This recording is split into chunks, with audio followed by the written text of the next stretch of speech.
UP में विधानसभा चुनाव के पहले फेज की शुरुआत 11 फरवरी से होनी है, जिसमें वेस्टर्न यूपी के 15 जिलों की 73 सीटों पर वोटिंग होनी है। चुनावी मैदान में सभी राजनीतिक पार्टियां अपनी चुनावी वादों को लेकर जनता तक पहुंच गई हैं। वहीं चुनावों का प्रचार जोरों पर है। यूपी विधानसभा चुनाव में खासकर वेस्ट यूपी में मुसलमान वोटर बड़ी हैसियत रखता है। पूरे वेस्ट यूपी में मुसलमानों का दबदबा है। वेस्ट यूपी के कई जिले मुस्लिम बहुल इलाके हैं। शायद इसे भांपते हुए मायावती ने इस चुनाव में सबसे ज्यादा 97 मुस्लिम उम्मीदवार मैदान में उतारे हैं। वहीं सूबे के जिन सीटों पर मुस्लिमों की तादाद ज्यादा है, वहां ओवैसी की मजलिस ए इत्तेहादुल मुसलमीन और डॉक्टर अय्यूब की पीस पार्टी ने भी अपने अपने उम्मीदवार मैदान में उतारे हैं।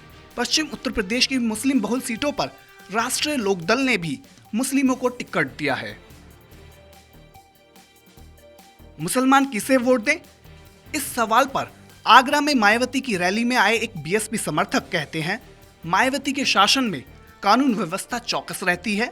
मायावती की सरकार जब भी बनती है, गुंडे या तो जेल में होते हैं या तो प्रदेश के बाहर होते हैं। मुस्लिम समाज की बात करें, मुस्लिम समाज जो है पूरा बीएसपी के साथ में है। और बीएसपी में सबसे पहली बात यह है कि बहन जी के शासन में मुसलमान अपने आप को सुरक्षित समझता है और लॉ एंड ऑर्डर जो है बहन जी का बहुत बढ़िया रहता है। अधिकारी सारे सतर्क रहते हैं, इसलिए मुसलमान बहन जी के साथ है पूरे यूपी। वहीं रैली में आए एक बीएसपी समर्थक कहते हैं कि पूरे यूपी में मुस्लिम समाज बीएसपी के साथ है। मायावती के शासन में मुसलमान खुद को सुरक्षित महसूस करता है। बहन जी पूर्ण बहुमत की सरकार बनाएगी और सब समाज बहन जी के साथ है और ये गुंडा मुक्त बेमुक्त सरकार देती है। हम लोग बिल्कुल बहन जी के साथ हैं, कंधे से कंधा मिला के।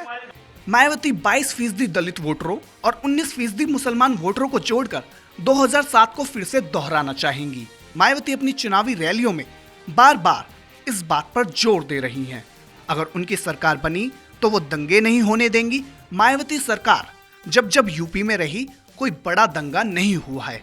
वहीं अखिलेश सरकार में 400 से ज्यादा सांप्रदायिक दंगे हुए हैं।